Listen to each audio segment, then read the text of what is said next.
በመሃል 4 ኪሎ ቆንጆ የሆነ የንግድ ማዕከል ጨረታ ወጥቶላችኋል። ብትሳተፉ በጣም ታተርፉበታላችሁ ብዬ አስባለሁ። በአካባቢው የመኪና ማቆሚያ በቅርብ የሚመረቅ ይሆናል። ከዛ ውጪ ለኪራይ የቀረበው 4 ኪሎ አደባባይ ላይ ቆንጆ የሆነ መዝናኛ ብዙ ሰዎች ሊሳተፉ ሊቆዩ የሚችሉበት ቦታ ተዘጋጅቷል። እጅግ በጣም የሚያምር ነው። ታተርፉበታላችሁ። በአካባቢው የተለያዩ ማረፊያዎች፣ የሻይ ቡና ቦታዎች እና ብዙ ሰዎች ብቻ ሊቆዩ ሊሳተፉ የሚችሉበት ቦታ ነው።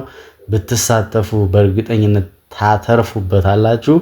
እዚህ ላይ እንደምታዩት ጨረታው ወጥቶላችኋል ማለት ነው።